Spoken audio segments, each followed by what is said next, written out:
तो चलिए बेटा, आज इस लेक्चर के अंदर ना हम प्रॉब्लम नंबर 25 सॉल्व करने जा रहे हैं रिजिड बॉडी डायनेमिक्स। बेटे क्वेश्चन क्या आया है, हमारे पास एक सिलेंडर है जो मैंने फिक्स कर रखा है, ये बड़े वाला, ठीक है ना। और इस सिलेंडर के अंदर मैंने एक हॉलो पाइप या कह लो सिलेंडर, हॉलो सिलेंडर या सिलेंड्रिकल पाइप किसी पोजीशन ए पे टिका रखी है। इस सिलेंड्रिकल पाइप का रेडियस बेटे आर है और ये जो बड़ा सिलेंडर है इसका रेडियस बेटे 6r है। अब खास बात क्या है, शुरू शुरू में ये पाइप बेटे 53 डिग्री का एंगल बना रही थी और फॉर x ग्रेटर देन 0, यानी कि मान लो बेटे ये ओरिजिन है आपका, ये x एक्सिस का 0 कोऑर्डिनेट आ गया, इसके राइट पे तो बेटे आपको सिलेंडर पे फ्रिक्शन मिलेगी, यानी कि सिलेंडर पे यहाँ पे। और इसके लेफ्ट में बेटे आपको फ्रिक्शन नहीं मिलेगी क्योंकि x लेस देन 0 पे सारा का सारा सरफेस स्मूथ है। अब एक क्वेश्चन तो ऐसा है जो हर किताब में आपको मिलेगा, वो क्वेश्चन बेटे मैं आपको डू इट योरसेल्फ के लिए दे रहा हूं। आप इस एंगल थीटा का पता लगाइए जब मैं इस सिलेंड्रिकल पाइप को यहां से रिलीज करूंगा। लेट अस से इस सिलेंड्रिकल पाइप का बेटे मास m है। अभी क्वेश्चन क्या है, हमें कांटेक्ट फोर्स फाइंड करनी है एट ए लोकेशन। तो चलिए बेटा इसको हम फाइंड करने की कोशिश करते हैं। बेटे अगर मैं इस लोकेशन ए लोकेशन को देखूं ना, यहाँ पे लेट अस से एक इमेजिनरी वेज मैं बना रहा हूं और ये आ गई बेटे मेरे पास वो पाइप। अब आप देखिए इसको नीचे की तरफ तो लगेगा बेटे वेट mg लगा, शायद इसका एक कंपोनेंट इधर आएगा, कितना, ये एंगल 53 होगा, ये आएगा mg cos 53 और शायद यहाँ पे बेटे पीछे की तरफ एक नॉर्मल लगेगा।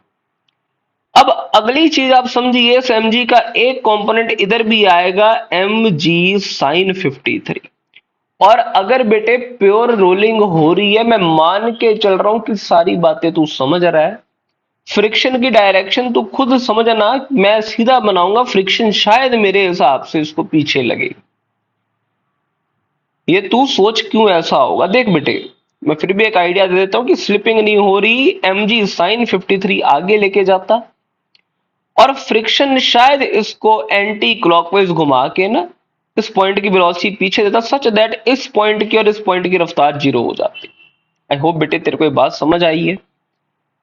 अब बेटे एक चीज समझ, अलोंग दी नॉर्मल, देख शुरू शुरू में एट t बराबर 0 इसकी वेलोसिटी 0 है, समझ रहे हैं ना।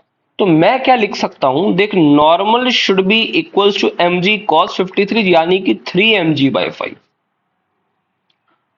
अब बेटे अगली चीज समझना, ये तो मैंने लिख दिया along perpendicular to the plane, या क्या है परपेंडिकुलर टू दी प्लेन मैंने लिख दिया। अब अलोंग दी प्लेन लिखते क्या लिखूंगा, देख बेटे लेटर से राजे इसकी एक्सेलरेशन a है और फ्रिक्शन के चलते जो एंगुलर एक्सेलरेशन मिली है वो अल्फा है। बट मुझे पता है कि तू जानता है, देख बेटे जो पॉइंट नीचे वाला एक्सेलरेशन इधर आती आर अल्फा, पीछे आता तो लिख सकता है a is equals to r alpha. अब अगली चीज समझ बेटे, m g sine 53 minus f, ये मैं बेटे अलोंग दी प्लेन लिख रहा हूं, should be equals to mass into acceleration. अब देख टॉर्क ले रहा हूं अबाउट सेंटर ऑफ मास, एक सारी बातें तेरे को समझ में आनी चाहिए। टॉर्क ले रहा हूं बेटे सेंटर ऑफ मास के अबाउट, मैं लिखूंगा आई इंटू एल। तो समझ रहा है ना। अब बेटे देख वही क्वेश्चन है सारे, एक टॉर्क की इक्वेशन आएगी और एक simple Newton laws of motion की इक्वेशन आएगी। अब बेटे अगली चीज समझना, about centre of mass mg sin 53, mg cos 53 और नॉर्मल का टॉर्क 0 आएगा। तो मेजरली जो टॉर्क आएगा वो फ्रिक्शन के चलते आएगा, F into r should be I into alpha. I को मैं लिख रहा हूं, देखो हॉलो सिलेंडर है ना, एम आर स्क्वायर आएगा, एल्फा की जगह ऊपर से मैं लिख देता हूं a/r। ये सॉल्व करो, F शायद आपके पास ma आ गया और यहां से आप सॉल्व करना, इसको उठा के मैं इस इक्वेशन में डाल रहा हूं, मेरे पास निकल के आएगा बेटे 4mg/5। इस फ्रिक्शन को उधर ले जाता हूं और फ्रिक्शन की वैल्यू क्योंकि एम में थी, ये बनेगा 2 टाइम्स एम में। ठीक है ना। यहां से बेटे आप सॉल्व करो, आपके पास एक्सेलरेशन आ गई है 2g/5। और अगर बेटे मैं फ्रिक्शन निकाल लूं, फ्रिक्शन शायद मेरे पास निकल के आई है, एम में था ना, ये आएगा 2mg/5। और नॉर्मल बेटे हमारे पास निकल के आया है 3mg/5। आई होप तेरे को ये बात समझ आ रही है। और अगर ग्राउंड का रिएक्शन पूछा है, रिएक्शन तो आएगा बेटे √f² प्लस n²। ये कितना आ गया बेटे तू बता, 2mg/5 इसका स्क्वायर प्लस 3mg/5 इसका स्क्वायर, इसका अंडर। आई होप बेटे आप सभी को ये बातें समझ आ रही हैं।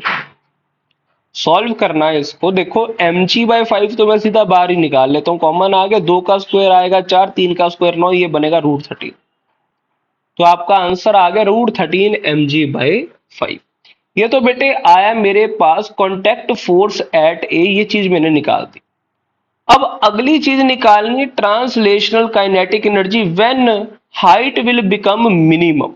और बेटे हाइट मिनिमम कहां पे होगी, इस लोकेशन के ऊपर। तू समझ रहा है ना इस बात को। लेकिन बेटे खास बात क्या है ना, बड़ा गौर फरमाना, यहाँ पे ये तेरे पास बड़ा फिक्स्ड सिलेंडर था, इसका रेडियस 6r है, और जो होलो पाइप है उसका रेडियस r है। तो मुझे लगता है सेंटर टू सेंटर दूरी अगर तू देख लेना, ये 5r आ रही है। ओहो, तू समझा कर बेटे, ये 6r था, ये r मुझे माइनस करना पड़ेगा क्योंकि सेंटर ऑफ मास की दूरी देखूंगा, ये 5r आ रही है। अब जब ये बॉल घूम के यहां तक आ गई, टोटल 6r था, ये r था, तो ये दूरी भी 5r है। अब समझ, ये आ गई तेरे पास मिनिमम हाइट। ठीक है ना। अब अगली चीज समझना बेटे, work done by external force, work done by non conservative force equals to change in kinetic energy plus change in potential energy. बात क्या है ना, जब कभी वेलोसिटी या मैक्सिमम हाइट या मैक्सिमम कंप्रेशन पूछ ले, वर्क एनर्जी थ्योरम यूज कर। अब बेटे एक्सटर्नल फोर्स यानी कि नॉर्मल तो है, फ्रिक्शन भी है, बट दोनों का ही वर्क बेटे 0 आना है। समझ रहे ना, ये सारी बातें हम पिछले लेक्चर्स में करते हुए आए हैं। K initial plus U initial should be equals to K final plus U final. बेटे इनिशियल काइनेटिक एनर्जी तो 0 थी, इनिशियल पोटेंशियल एनर्जी में देखो, लेट अस से इस लेवल पे मैं लिख देता हूं ग्रेविटेशनल पोटेंशियल एनर्जी जी 0 है। ठीक है ना। तो ये ऑलरेडी h हाइट ऊपर होती, अगर मैं h की वैल्यू निकालूं कितनी आती है आप बताओ। हाँ 5r। क्या मैं सीधा लिख दूं, चलो मैं सीधा लिखता हूं 5r 1 माइनस कॉस 53। ये एंगल 53 था ना बेटे, कॉस 53 डिग्री। आई होप तेरे को ये बात समझ आती है बेटे। ठीक है ना। तो यहां पे मैं लिखता हूं initial potential energy mg into 5r 1 minus cos 53 यानी कि 2/5। This is equals to kinetic energy. बेटे जब यहां नीचे पहुंच जाएगा, मैं लिखूंगा, ट्रांसलेशन वाली तो आएगी हाफ mv², रोटेशन वाली हाफ आई ओमेगा स्क्वायर आनी चाहिए। आई की जगह मैं लिख रहा हूं mr²। ठीक है, ओमेगा की जगह क्योंकि प्योर रोलिंग हो रही है v²/r²। r² कट जाएंगे। शायद ट्रांसलेशन और रोटेशन की काइनेटिक एनर्जी सेम ही आ गई, तो मैं इसको लिख देता हूं 2 times translation. I hope it is clear बेटे। और दूसरी तरफ आप देखो 5 से 5 कट गया, ये 2 से 2 काट दो, तो ट्रांसलेशन आपके पास शायद mg आ रही आ जाए। आई होप बेटे आप सभी को ये क्वेश्चन समझ आया है।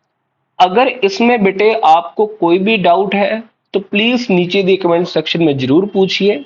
और मैंने आपको डू इट योरसेल्फ सवाल दिया है, कौन सा वाला, आप ये बताइए कि ये एंगल थीटा कितना होगा। Thanks for watching.